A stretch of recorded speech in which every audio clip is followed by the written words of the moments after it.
Hola, bienvenue dans Je suis potentiel, ton podcast de développement personnel. On se retrouve aujourd'hui pour le dernier épisode de 2024 qui va porter sur ces 10 comportements, ces 10 choses que je veux vraiment laisser en 2024. J'avoue que j'avais la flemme de me poser sur le sujet de ok, on fait le point sur 2024, qu'est-ce qu'on aurait pu améliorer. Mais en fait, c'est un exercice que je suis super contente d'avoir fait parce que au final, une fois que tu conscientises, que tu définis et que tu t'engages auprès de toi-même, et là moi en l'occurrence avec le podcast, auprès de vous sur qu'est-ce qu'en fait on veut vraiment plus garder pour l'année prochaine, ça a vraiment effet de motivation pour implémenter le changement. Je vois ce podcast un peu comme un lieu où on se réunit pour glow up, pour améliorer notre développement personnel, pour travailler sur soi et devenir une personne encore plus en accord avec celle qu'on veut incarner pour notre futur. Donc aujourd'hui, je vais vous partager un peu ce qui s'est passé dans ma cabeza ces derniers jours. Ma cabeza, ça veut dire ma tête en espagnol. Ça y est, il y a mes côtés latinas qui reviennent.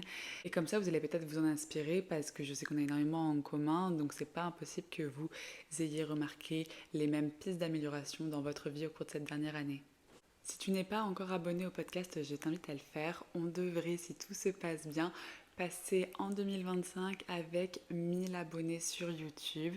Donc si tu as l'habitude d'écouter ce podcast ou si tu apprécies le podcast, même si tu es nouveau, n'hésite pas à t'abonner, ça donne de la force, ça fait grandir le podcast.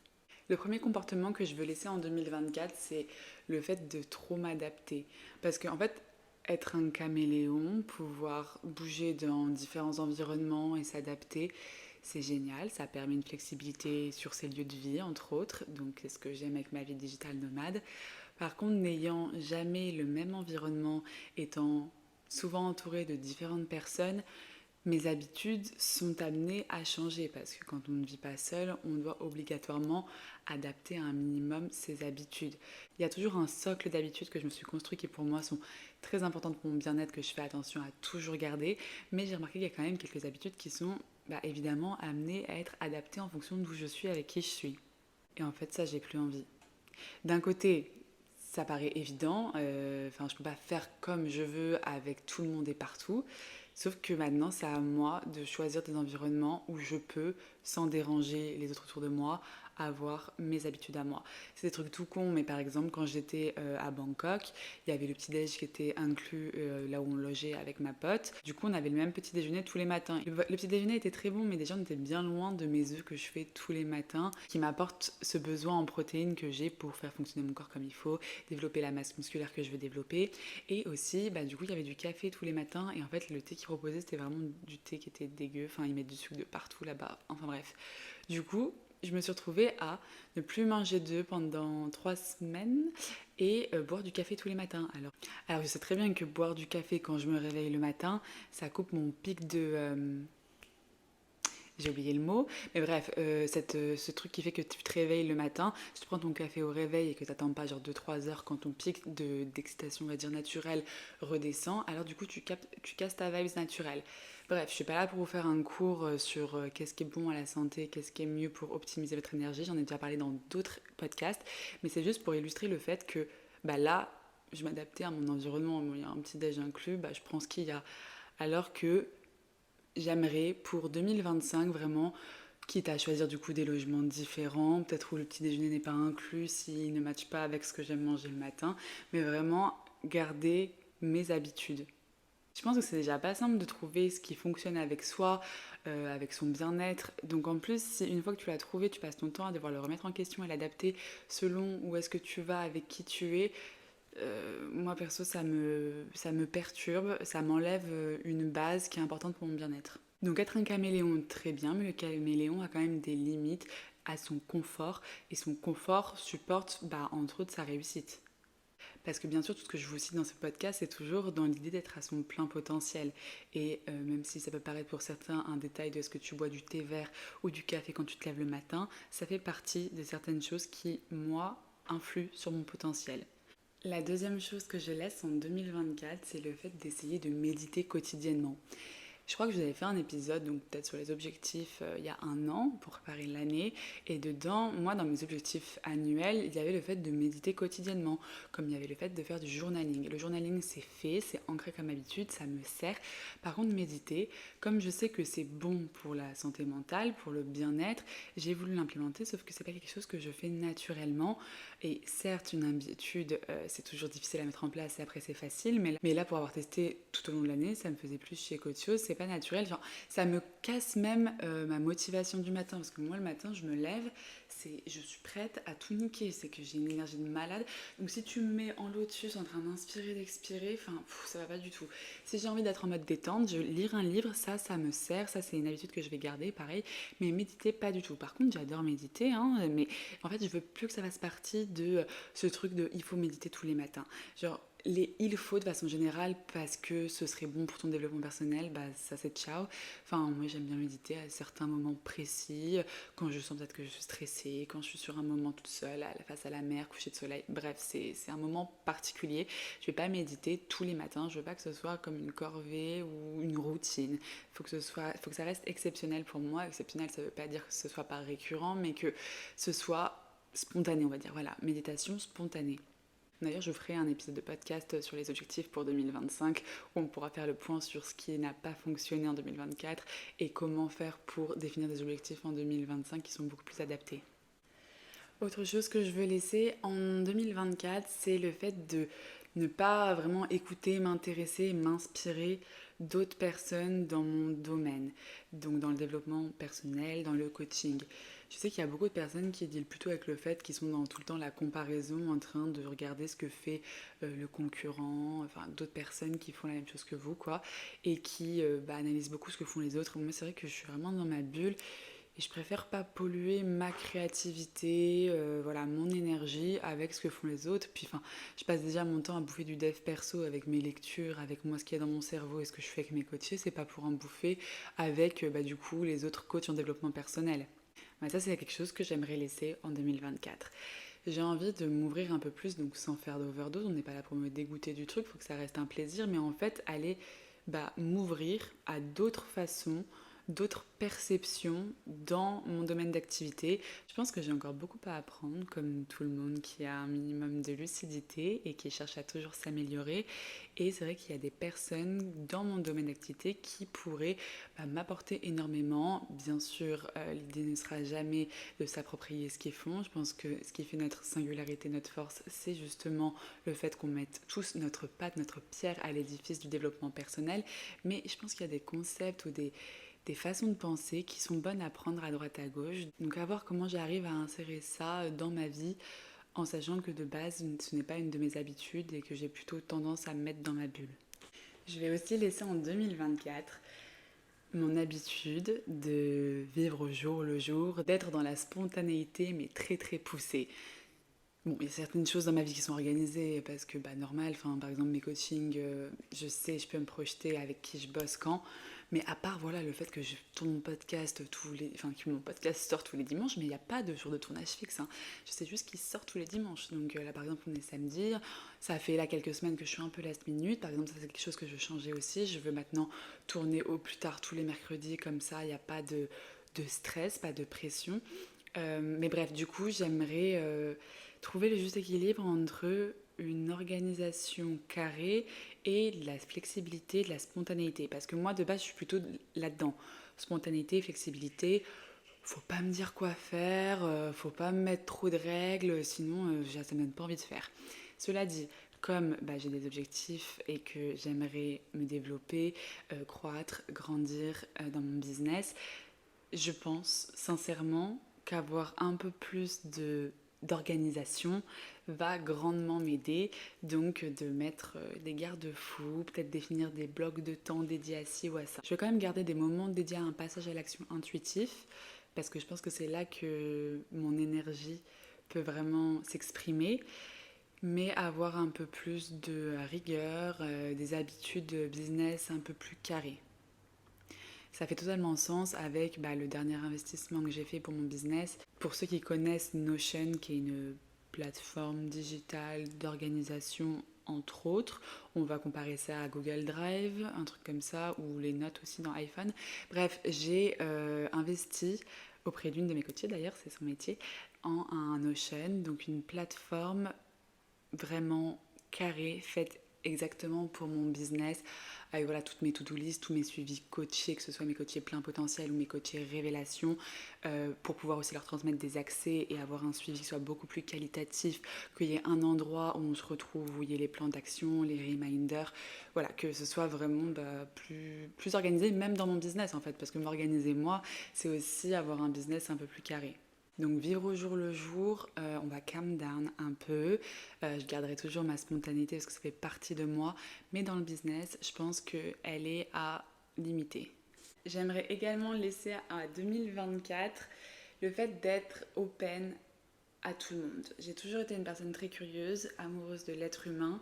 Donc dès qu'un être humain se présente à moi, je le porte à 95% du temps beaucoup d'attention, je suis curieuse, je vais plutôt être ouverte.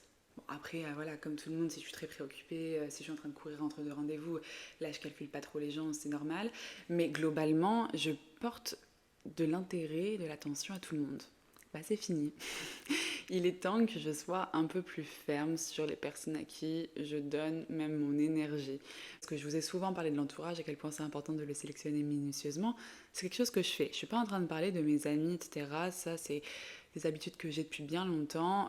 On rentre pas dans mon cercle d'amis comme ça avant que j'attribue la place d'ami à quelqu'un, c'est qu'il y a un certain mérite derrière, c'est que, voilà, je vais pas rentrer dans les détails, mais c'est pas là le sujet. Le sujet, c'est vraiment sur même avec qui je vais passer mon temps lors d'une soirée à discuter, ou alors même avec un mec à un date, enfin bref, toutes ces personnes à qui je donne un petit peu de mon temps et de mon énergie sans même m'impliquer émotionnellement, bah voilà, je veux être un peu plus ancrée avec mon intuition et arrêter de m'investir auprès de personnes qui n'en valent pas la peine.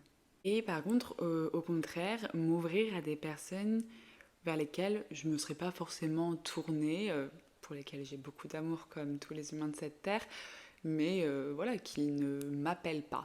Le meilleur exemple que j'ai, c'est quand même que là, depuis 10 jours, je suis dans un prieuré avec des religieux à Taïwan. A priori, moi, je n'irais pas forcément taper la causette à un frère. Bah, figurez-vous que maintenant, c'est mes meilleurs potes, les frères. À midi, j'étais au McDo avec frère Jean et des discussions, mais passionnantes. Et pourtant, on vit dans deux mondes, mais opposés. C'est vraiment, il y a pas photo. On partage beaucoup de choses, notamment à travers nos valeurs. Globalement, je dirais, ce serait la bienveillance. Mais voilà, donc il y a des personnes comme ça qui, a priori, on ne dirait pas forcément se tourner vers elles et avec qui on peut tellement échanger, ça peut tellement être des échanges nutritifs, vraiment nourrissants. Et puis il y a des personnes qui sont là, qui sont dans notre entourage et à qui on donne du temps, de l'énergie et qui sont juste drainants, chiants. Voilà. Pour ceux qui se disent que ça paraît hautain, tout ça, enfin j'en ai rien à faire. Au bout d'un moment, il faut être un peu sélectif sur comment on engage, comment on donne son temps, son énergie, ce qu'on a de plus précieux, ce qui ne revient pas. Sinon, ça part en fumée en fait. Et sans préserver ton temps, ton énergie, bah, tu peux pas avoir un stock bien présent à redistribuer dans tes projets qui te tiennent vraiment à cœur. La sixième chose que je laisse en 2024, c'est de bosser 7 jours sur 7. Ça y est, j'en ai fini avec le moment de ma vie où je bosse 7 sur 7. Pourtant, je suis encore dans mes débuts de l'entrepreneuriat. Hein. Ça fait que 2 ans que j'ai créé mon entreprise et qu'1 an et demi que je coach vraiment. Donc ça reste récent. Mais voilà, 1 an et demi à me donner corps et âme dans mon business, en termes de quantité, pas forcément en termes de qualité. Voilà, j'ai redéfini moi quelle était ma définition du succès et m'épuiser, perdre ma santé mentale, mettre de côté ma vie perso, vivre pour mon business, ça fait plus partie de mes objectifs. Et j'en ai pas souffert dans le passé, je le faisais avec plaisir. Mais là, ça y est, je rentre dans une autre ère de ma vie, de mon business, où le 7 jours sur 7, c'est plus possible. Donc vraiment, avoir minimum 24 heures off, où je touche pas du tout mon téléphone, enfin en tout cas rien qui soit lié à ma vie pro. Ça match aussi avec ce que je disais par rapport à l'organisation, mais je vais définir des journées où je répondrai précisément à mes coachés, parce que c'est bien beau d'être tout le temps disponible, mais au bout d'un moment, je ne peux pas vivre pour mes coachés. Et puis, c'est toujours dans une démarche de qualité plutôt que de quantité. Je préfère avoir 3 jours dédiés dans la semaine où là vraiment je me pose et je fais des retours parce que du coup j'ai un suivi sur WhatsApp avec mes coachés entre les séances de coaching. Donc je préfère avoir des journées dédiées où je me pose vraiment, où je fais des vocaux, des messages, des reminders de qualité, plutôt que répondre toujours dans les 24 heures où ils m'ont envoyé un message et que moi j'ai l'impression d'être à la disposition des gens. Je trouve pas ça valorisant pour mon énergie et pour mon temps. Et c'est nous qui décidons, c'est nous qui incarnons, c'est nous qui mettons les garde-fous, qui cadrons notre façon d'être vu. Donc si moi je définis mon temps comme plus qualitatif, donc que je suis à la disposition par exemple de mes coachés qu'à certains moments, alors naturellement la perception qu'ils ont de mon temps va être beaucoup plus précieuse et donc nos échanges beaucoup plus productifs. Parce que du coup, ils vont venir pour me partager une vraie problématique qui aura été mûrement réfléchie, parce qu'ils savent que le vendredi, je réponds à la problématique. Donc du coup, ils l'auront bien mis au clair pour le vendredi, pour qu'ils puissent avoir une réponse ce jour-là. Je ne sais pas si vous voyez un peu la dynamique. Pareil, je vais continuer à prendre des vacances. Bon, alors moi, je m'éclaterai jamais à prendre 2 semaines de vacances, j'en ressens ni l'envie ni le besoin. Mais par contre, avoir entre 3 et 5 jours off tous les 2 mois minimum, je pense que c'est primordial pour me recharger en énergie et en créativité, pour faire revenir vraiment toutes mes idées. Donc 2025, on va pas dire non plus qu'on part à la retraite, tranquille, mais on va être un peu plus smart sur l'organisation, l'investissement de mon énergie. En 2024, je vais aussi vraiment laisser la peur de manquer. Donc l'énergie du manque qui va faire que, je sais pas, on va acheter le t-shirt en solde au lieu du t-shirt plein pot, mais que le t-shirt en solde, il va durer un mois et qu'après on va être en galère de t-shirt et on n'aura pas le temps d'aller dans un centre commercial pour en acheter un autre et on va dépenser du temps pour aller faire du shopping encore une fois 2 mois plus tard parce que le t-shirt n'aura pas tenu dans la durée. Enfin bref, c'est pas du tout rentable en termes de rapport argent, temps, énergie, tout ça. Donc encore une fois, on est sur cette dynamique de qualité. Donc me délester de la peur du manque, c'est aussi bosser avec des coachs qui sont parfaitement alignés avec mes valeurs, qui reconnaissent la valeur de mon travail, pas faire des promos à tout va, c'est Black Friday, bon je l'ai pas fait, mais voilà, si je le fais pas notamment, c'est à cause de ça, c'est pas parce qu'il y a tout le monde qui ce jour-là fait des promos qu'il faut s'aligner, faire des promos, enfin c'est conscientiser en fait la valeur de son travail, de son temps, enfin tout ça pour moi c'est lié à l'énergie de manque. On a peur de manquer des opportunités, on a peur de manquer des clients, donc du coup, on va faire des actions qui ne sont pas alignées avec nos valeurs profondes. Quand on est dans la peur du manque, on a aussi beaucoup plus de mal à investir sur soi, sur son business. Donc là, comme je disais, j'ai quand même investi dans un Notion qui m'a quand même coûté 1 000 euros. Pour moi, c'est énorme. Mais j'ai compris pas mal de choses, comme j'en parlais sur mon épisode il y a 2 semaines, sur l'argent, que c'était une énergie, que vraiment ce que tu donnais, tu le recevais d'une autre manière, évidemment. Mais bref, du coup, je mets en place toutes les actions qui évidemment me sortent de ma zone de confort. J'ai pas été élevée comme ça, j'ai été élevée dans la peur de manquer. Donc je continue de développer ce mindset d'abondance. La 8e chose que je laisse en 2024, c'est le fake. L'authenticité, c'est une de mes valeurs, c'est quelque chose qui fait partie de moi. Je sais pas mentir, j'aime pas le faux, voilà, c'est quelque chose de très important pour moi. Et là, comme j'ai emménagé à Bali, j'ai recommencé ma vie à zéro, je me suis ouverte à beaucoup de personnes, à différents environnements, milieux sociaux. Et il y a énormément de fake, comme il y a partout dans le monde, surtout là où il y a des soirées et des jeunes en gros. Et en fait, ça me convient pas. C'est pas un environnement qui, moi, me fait me sentir à ma place. Donc je ne suis pas en train de dire que je ne vais plus aller en boîte de nuit en 2025, qu'on s'entende bien. Mais juste, en fait, en dehors du fait de moi faire attention d'être toujours dans mon authenticité, dans ma vérité, par rapport à ce que je fais et ce que je dis, faire attention que les gens qui m'entourent le soient aussi, qu'on partage en fait les mêmes valeurs. Parce que je me suis pas mal ouverte étant donné que j'ai emménagé dans un nouveau lieu à des nouvelles personnes. Et en fait j'avais oublié, parce que moi ça faisait un moment que j'avais fait une sélection et que j'étais entourée que de pépites quoi. Mes amis qui sont en France c'est des perles. Et là je me suis ouverte à plein de gens et oh là là, en fait j'avais oublié que c'est pas, enfin, être authentique, c'est pas la majorité des gens en fait. La plupart sont très insécures, donc de grandes insécurités qui drivent leurs actions, leur façon d'être, etc. Et peu d'authenticité. Et qu'on s'entende bien, je ne fermerai jamais la porte à quelqu'un qui a envie d'évoluer et de changer, mais il y a beaucoup de personnes qui n'ont même pas envie de conscientiser ce qui se passe, genre les mensonges ambiants dans lesquels ils vivent, et, et encore moins envie de changer. Donc ces personnes-là, grand bien leur face, elles ne sont pas prêtes dans leur chemin d'évolution à révéler leur vrai eux-mêmes, à aller sortir de cette bulle de magie, de faux derrière laquelle ils se cachent. En tout cas, le jour où ils seront prêts, I'm here for them. Mais là, pour le moment, loin de moi. Le neuvième point que je veux laisser en 2024, c'est trop m'écouter. Alors oui, je pense que dans certains moments de sa vie, c'est important de s'écouter au max, de prendre soin de soi, de se coucouner. Moi, c'était mon cas en cette fin d'année, après avoir pendant plus d'un an été beaucoup dans la rigueur, dans la discipline, dans le dépassement de soi, notamment dans mon business. J'ai appris pas mal de choses par rapport à l'écoute de soi, connaître son rythme naturel. Et c'est génial, c'est des notions, des connaissances de soi, de moi, que je vais garder, qui vont m'aider à avoir une vie encore plus adaptée à mes besoins en 2025. Mais en 2025, pour moi, c'est back to rigueur, discipline. M'écouter dans certains moments, oui, mais pas tout le temps. M'écouter principalement dans mes moments off, puisque comme je l'ai dit précédemment, il va y avoir plus de moments off qui seront encadrés, carrés, donc vraiment du off où là je pourrais m'écouter à 2000%, mais quand je n'ai pas décidé qu'on était en moment off ou qu'il n'y a pas la période du mois exceptionnelle qui fait que je me sens pas au maximum potentiel et là que je suis plus flexible avec moi-même, globalement je veux remettre plus de discipline, plus de performance, plus de rigueur dans mon quotidien. Et ça va également se répercuter sur mes séances de sport qui jusqu'à présent sont aussi très intuitives, flexibles, en fonction de mon envie, ça doit rester un plaisir. Mais après, ça dépend toujours des objectifs de chacun. Mais moi, ayant des objectifs donc de business et du coup, depuis peu pour 2025, des objectifs sportifs, je vais remettre de la rigueur et de la discipline dans mon quotidien. Donc m'écouter, oui toujours, mais pas trop.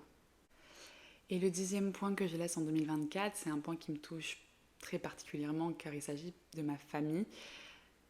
Je laisse en 2024 la colère que je portais les concernant, la colère que j'avais du fait de ne pas avoir eu de vraie enfance due à un climat familial qui était globalement sur des engueulades, sur de la violence verbale et physique.